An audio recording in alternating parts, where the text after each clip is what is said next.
am so glad to be here.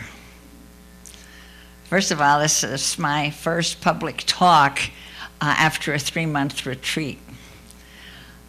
At first, I didn't know whether I'd be capable of speaking, but the students in the environmental studies program and the good times we've had over the weekend reacquainted me with my voice and my convictions. And also, I feel so honored to be a recipient of the Lenz Foundation Recognition Award, American Buddhism, and particularly that it brings me here to Naropa University. I mean, they didn't send me to Harvard or Wisconsin or a place like that, but they sent me here to this remarkable place. Imagine an institution of higher learning in this critical moment of human history where we're not sure how and whether we're going to make it, a institution that is based on what it calls contemplative education.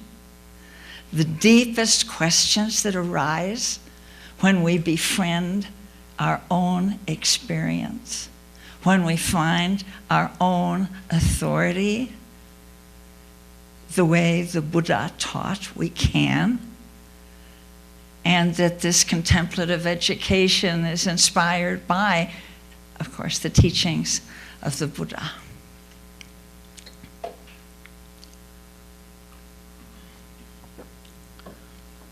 So I think that this kind of education right here could not, in my opinion, could not be more relevant to this moment in history. This moment that Dr. Sigmund just was characterizing as systems crisis, crisis in life on this planet, characterized by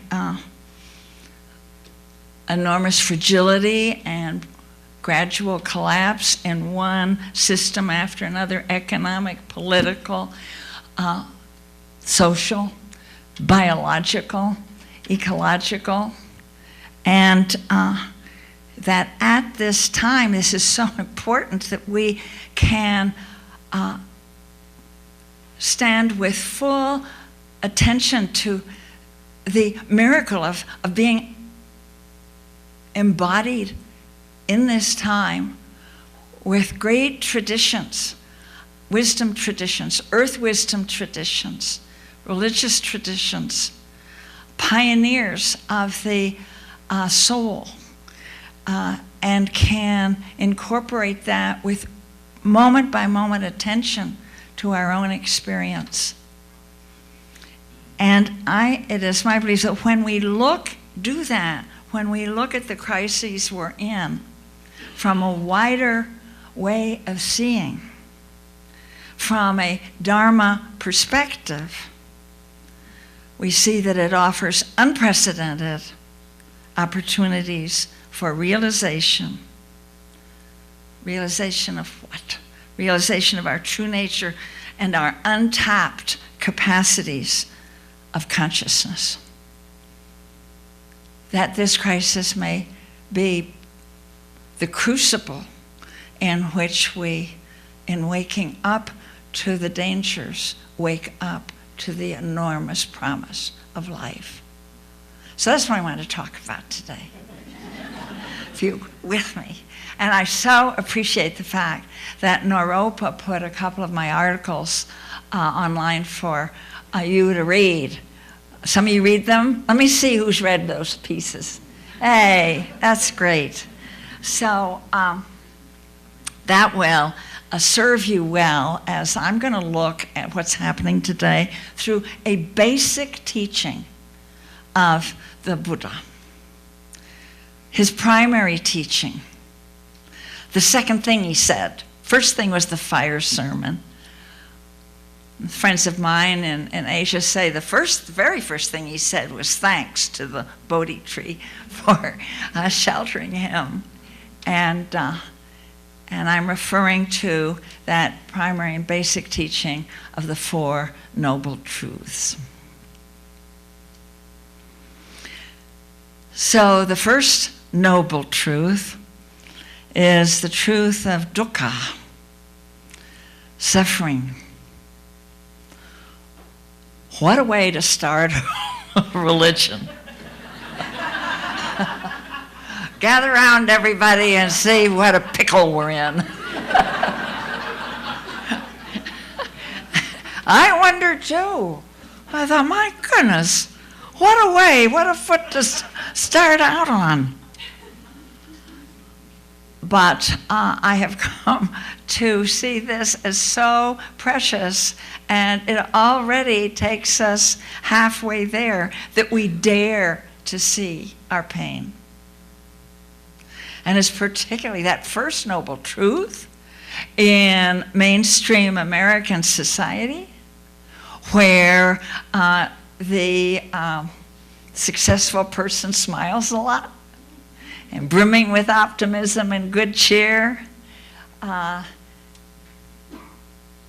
So to see that dukkha, that suffering, is already a big step. To confront it, the suffering of our time. To be able to see the breakdown of social systems. To see what's happening to our own culture with the financial collapse that is ripping out the safety net, that is causing how many millions of foreclosures? A year ago it was 2 million, and they're continuing. Families losing their homes, losing their communities, desperation. To be able to see what is happening in our world with the perpetual war making. Indeed, as our government has told us, we're entering a period of permanent war. And it's demonstrating that. When we see the breakdown of ecological and biological systems, the using up is the time when human population is hitting 7 billion and heading for more, that the food is growing scarcer, cultivated land is growing scarcer, topsoil is growing scarcer, clean water is growing scarcer, just at the time when the needs are skyrocketing.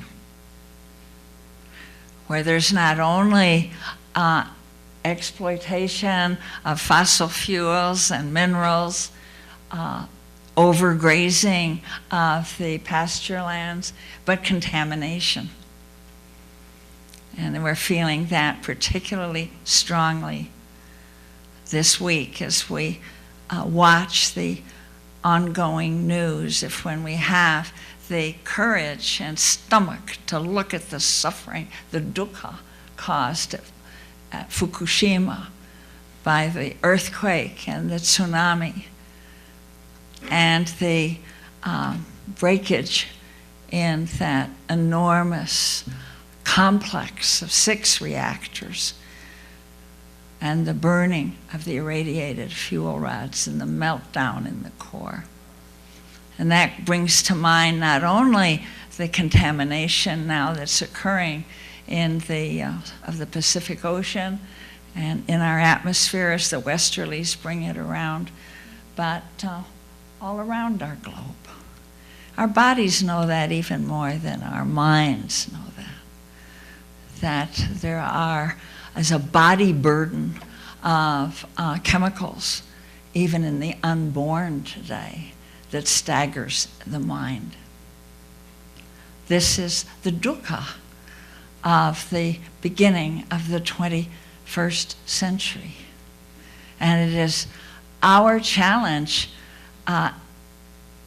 to be alive now, not in order to pull the covers over our head, not in order to drink ourselves or dope ourselves silly or keep so busy we don't have to think.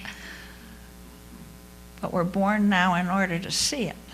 That's what the first noble truth would say. Not to pave it over, but to let what is happening. There is nothing that can happen to us that we cannot turn to wisdom. That is at the core of the Buddhist teaching and of so many great teachers in the different.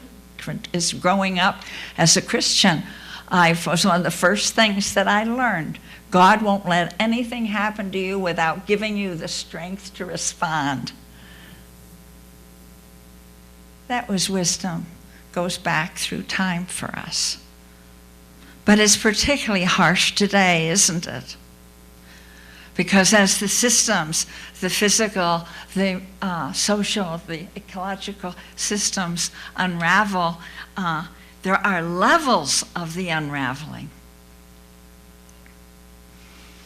There's a Quaker teacher some time back pointed out the different levels. There's the level of the unraveling and overuse or exploitation of what we need for our civilization. It's the carrying capacity. And how the fall of previous civilizations were due to their having exceeded the carrying capacity of the earth that they occupied. Often for military purposes, cutting down the groves, the trees, the forests to build navies. Overgrazing, bleeding the rivers, whether you're looking at what's now the Sahara or was the Fertile Crescent. So that's one level of the crisis that we're exceeding, of our dukkha now, exceeding the carrying capacity. But below that is another level. And that is the unraveling is such that there can't be another civilization with anywhere near the technical capacity of this one. Perhaps nothing beyond the Iron Age or even the Bronze Age. And that's because we have been using everything up. The fossil fuels, as if there weren't to be another generation after us. And the minerals, we're kind of scraping the bottom, as if we'd somehow forgotten, oh, there might be life after us.